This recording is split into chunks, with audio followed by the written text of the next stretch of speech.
You want to go for a walk? Come on, let's go for a walk.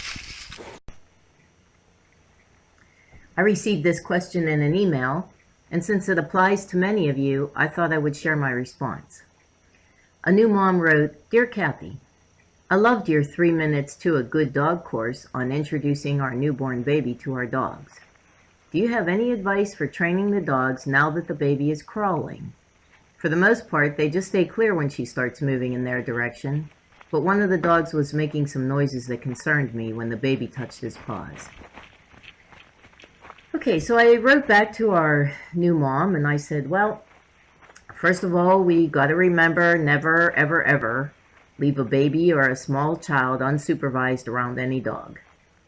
And secondly, we need to realize that the dog needs training, but so does the child. Now, newly crawling babies and toddlers are too young to understand a lot of things because their language skills are limited at that age. And we know that when we start training a dog, they don't really have any language skills either. So to keep them both safe, it's very important to make sure that the dogs associate good things with the baby.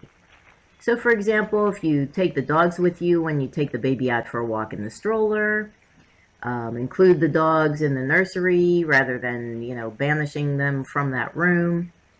And then it's a good idea to keep the dog's favorite treats in your pocket at all times. So every time the baby moves near the dogs or touches them or gets near their full food bowl, they'll associate her with getting a treat. So the treat divides their attention and sets them up for a habit of expecting something good when the baby is near. But now, in addition to training the dogs, you also want to train the baby so she'll be gentle to the dogs when she's near them and touching them. Okay. Another thing that the mom mentioned in her letter was that one of the dogs was making some sounds that concerned her. If you remember the course on dominance in dogs, it explained how the mother dog corrected the puppy. She ignores an unwanted behavior, then gives a warning growl, then snaps the air in that puppy's direction, and then nips him on the neck. And she'll make a big display if she feels it's necessary and increase her bite too if she feels like she needs to.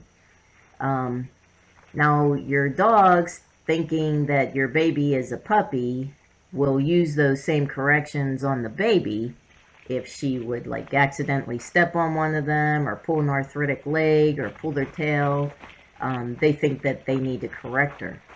But because you take the time to do the training that I described, the dog will at the same time think, well, maybe a treat is coming.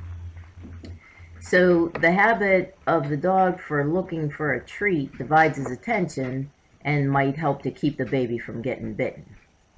Now, if they do growl, you can use your easy, place, or move commands to teach the dogs what they should do. So instead of growling, they should go to their safe place.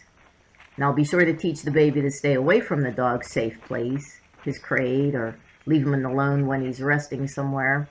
Make it a point to teach the baby that when the dogs make that sound, they're letting her know that they don't like what she's doing and she must stop what she's doing so the dogs don't feel the need to bite her. If a dog associates good things with a baby or a small child, then when one accidentally does something to them that they don't like, the training helps the dog to look for a treat or move to a safe place instead of biting. So remember, supervision is extremely important and the biggest responsibility of a parent with a child. But train the dog and teach the child.